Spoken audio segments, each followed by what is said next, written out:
आज हम प्रोग्राम अनैतिक खुदाबंदी में फिर से हाज़िर हैं और मैं आपके लिए बड़ा ही खूबसूरत मैसेज लेकर हाज़िर हुआ हूँ।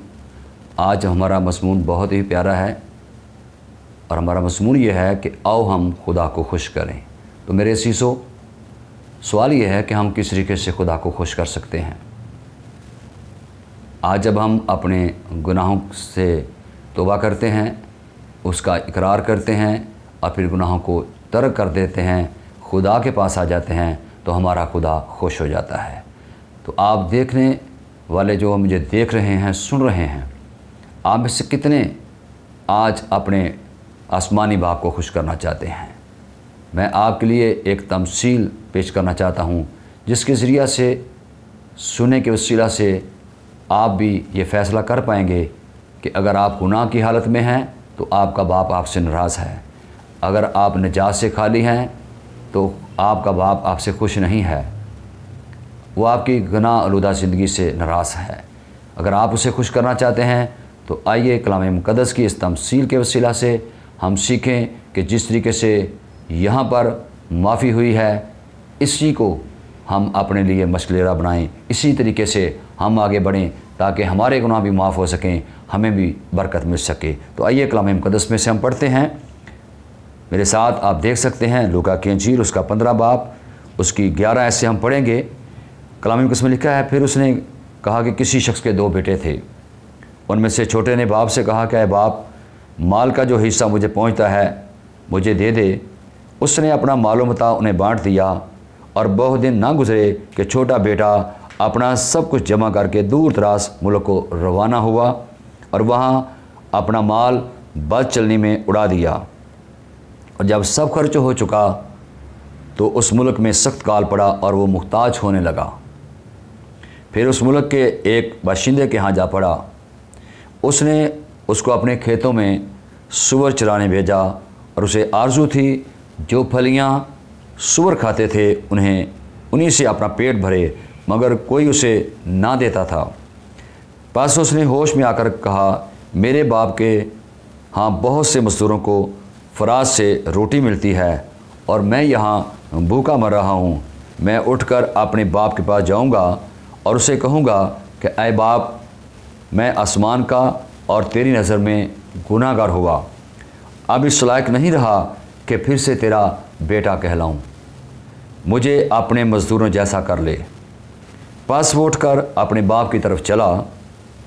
वो अभी दूर ही था कि उसे देखकर उसके बाप को तरस आया और वो दौड़कर उसको गले से लगाया, चूमा और बेटे ने उससे कहा कि ऐ बाप, मैं आसमान का और तेरी नज़र में गुनाहगार हुआ हूँ, अब इस लायक नहीं रहा कि फिर से तेरा बेटा कहलाऊँ।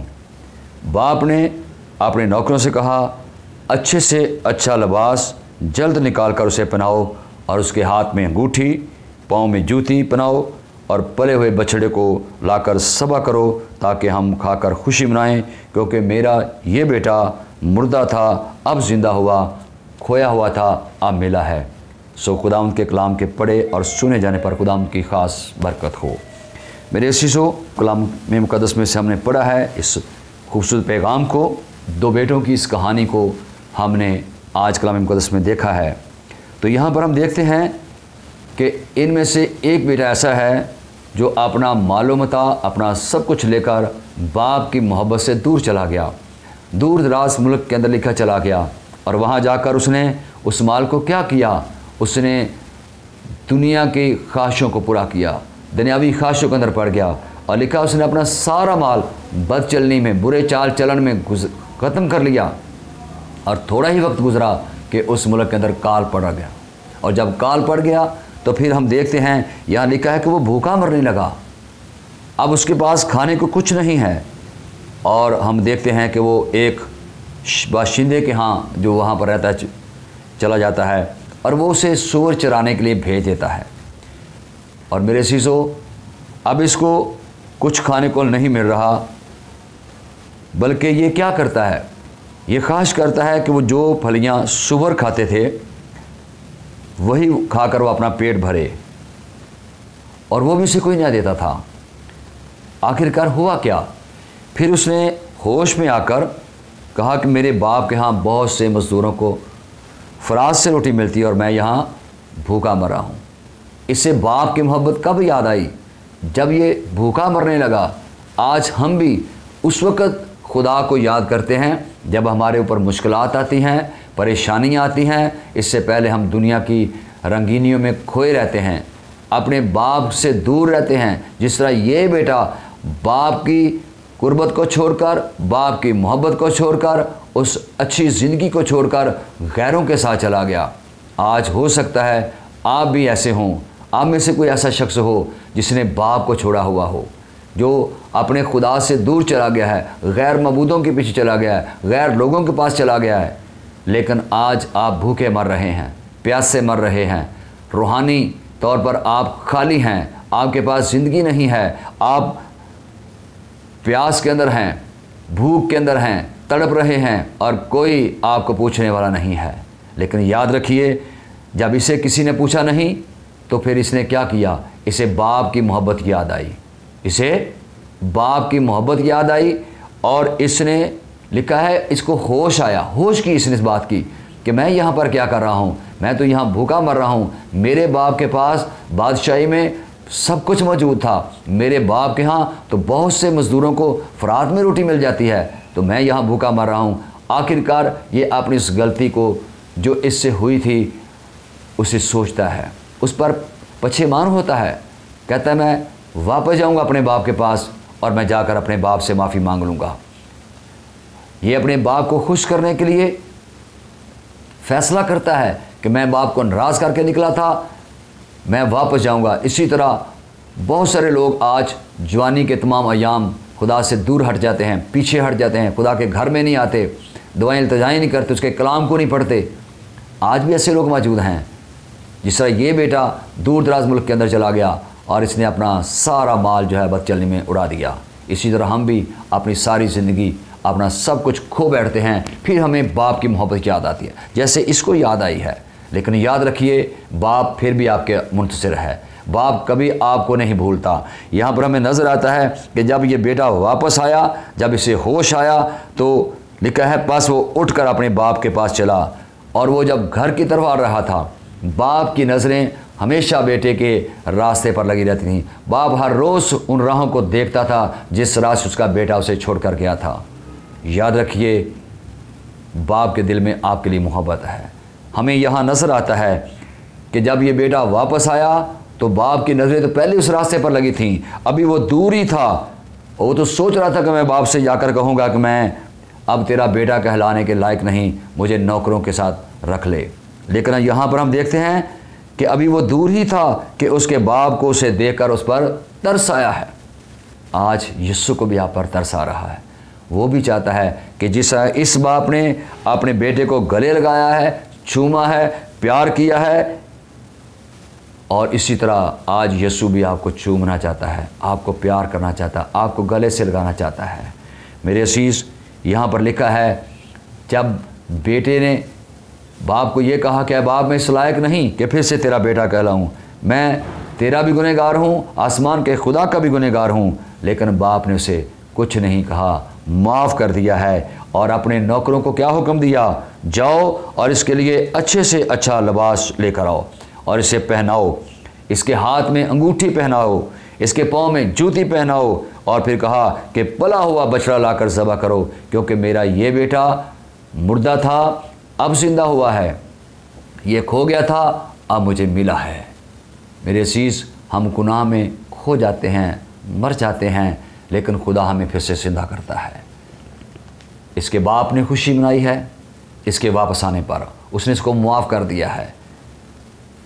इसके हाथ में अंगूठी इस बात का निशान है कि फिर से उसे इख्तियार दिया गया है। अंगूठी इख्तियार को ज़ाहिर करती है, ये बादशाही की निशानी है।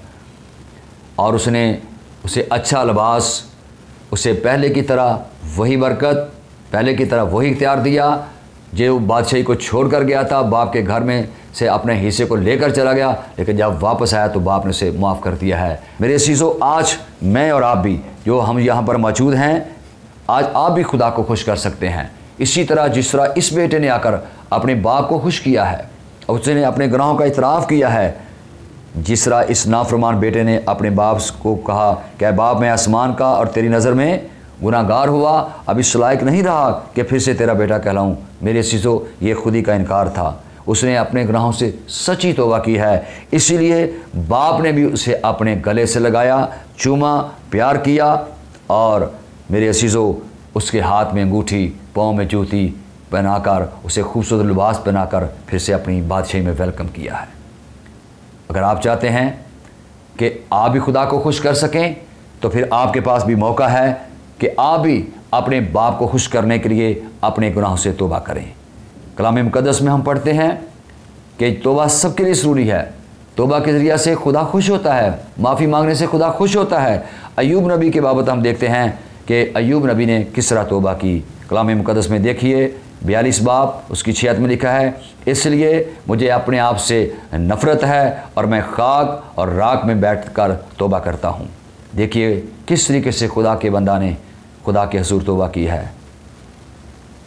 तो आज हर किसी के लिए तौबा का दरवाज़ा खुला है। खुदा चाहता है कि हम अपने गुनाहों से तौबा करें। मेरे अज़ीज़ों, जिस तरीके से अय्यूब नबी ने तौबा की, इसी तरह हम देखते हैं दाऊद नबी भी अपने गुनाहों से तौबा करता है। वो भी इकरार करता और माफ़ी मांगता है ताकि उसका बाप, उसका खुदा उससे खुश हो। आइए मेरे साथ ज़बूर 32 ज़बूर उसकी 5 आयत में देख लीजिए। यहाँ पर आपको मर्द खुदा दाऊद की जो तौबा है वो भी आपको मिलेगी कि उसने किन अल्फाज से तौबा की है। मर्द खुदा दाऊद क्या कहता है, जब उससे गलती हुई, गुनाह हुआ, तो उसने किस तरीके से उसका इकरार किया है। 32 ज़बूर उसकी 5 आयत में लिखा है, मैंने तेरे हुज़ूर अपने गुनाहों को मान लिया और अपनी बदकारी को ना छुपाया। मैंने कहा, मैं खुदावंद के हुज़ूर अपनी ख़ताओं का इकरार करूँगा और तूने मेरे गुनाह की बदी को माफ़ किया। तो मेरे अज़ीज़ों, जब हम माफ़ी मांगते हैं, गुनाहों का इकरार कर लेते हैं, खुदा हमारी ज़िंदगियों से खुश हो जाता है। तो हमने यहाँ पर देखा है कि दाऊद ने क्या कहा, मैंने अपने गुनाहों से क्या की है, तौबा की है, अपने गुनाहों को मान लिया है। इसी तरह अगर आप ज़बूर 51 उसकी 3 आयत में देखें तो यहाँ पर भी आपको मिलेगा कि दाऊद किस तरीके से अपनी हर एक बात का इकरार करता है। यहाँ लिखा है, क्योंकि मैं अपनी ख़ताओं को मानता हूँ और मेरा गुनाह हमेशा मेरे सामने है। मैंने फ़कत तेरा ही गुनाह किया और वो काम किया जो तेरी नज़र में बुरा है। मेरे अज़ीज़, हमने देखा है अय्यूब नबी ने भी खाक और राख में बैठकर तौबा की है। दाऊद जो है वो भी अपने गुनाहों का इतराफ़ कर रहा है, तौबा कर रहा है। तो आज हम सब के लिए मौका है कि हम अपने अपने गुनाहों से तौबा करें और अपने खुदा को खुश करें और फिर वो हमें नई नई खुशियाँ अनायत करेगा। आप चाहते हैं नई खुशियाँ पाना? यशायाह पहला बाब उसकी 19 आयत के अंदर लिखा है, अगर तुम राज़ी हो तो फर्मा बरदार हो तो ज़मीन के अच्छे अच्छे फल खाओगे, लेकिन अगर बागी होगे तो लिखा है तुम तलवार का लुकमा हो जाओगे। अगर आप अच्छे फल खाना चाहते हैं तो फिर हमें ज़रूरी है कि हम अपने खुदा को खुश करें, अपनी गलतियों से तौबा करें। कलाम मुक़द्दस में हमारे लिए दरवाज़ा खुला है, तौबा का दरवाज़ा आज खुला है। आप माफ़ी मांगें, तौबा करें, खुदा को खुश करें, खुदा आपको बरकतों से माला माल कर देगा। ईमाल की किताब उसके 3 बाब की 19 आयत में देखिए, यहाँ पर हमें तौबा के लिए दावत दी गई है, हमारे गुनाहों को माफ़ करने के लिए इंतज़ाम किया गया है। ईमाल 3 बाब 19 आयत में लिखा है, बस तौबा करो और रजू लाओ ताकि तुम्हारे गुनाह मिटाए जाएं और इसी तरह खुदा के हुज़ूर से ताज़गी के दिन आएँ और वो उस मसीह को जो तुम्हारे वास्ते मुकर्रर हुआ है यानी यीशु को भेजे। ज़रूर है कि वो आसमान में उस वक्त तक रहे जब तक सब चीज़ें बहाल ना की जाएं। तो आज हम देख रहे हैं गुनाहों को मिटाने के लिए किसको भेजा जा रहा है। यहाँ पर हमने देखा है मसीह को यानी यीशु को खुदा ने मुकर्रर किया है कि वो हमारे गुनाहों को मिटाकर हमें अपने हुज़ूर से ताज़गी बख्शेगा, खुशी बख्शेगा। जब हम खुदा को खुश करेंगे तो फिर खुदा भी आसमान को खोलकर हमारे ऊपर बरकतों को नाजिल करेगा। कलाम मुक़द्दस यूहन्ना का पहला आम ख़त उसके 3 बाब के 8 में लिखा है, खुदा का बेटा इसीलिए ज़ाहिर हुआ था कि वो अबलीस के कामों को मिटा दे। मेरा और आपका यीशु इसीलिए अज़ीज़ों आया है कि वो आपके तमाम गुनाहों को मिटा दे। लेकिन ये तभी मुमकिन है जब हम अपने गुनाहों का इकरार करके माफ़ी मांगेंगे, अपने गुनाहों से तौबा करके पानी का बपतिस्मा लेकर अपने खुदा को खुश करेंगे, तो फिर खुदा भी आसमान को खोलकर हम सबको बरकतों से माला माल कर देगा। खुदावंद इस कलाम के वसीला से आप तमाम सुनने वालों को, देखने वालों को बरकत दे। आमीन।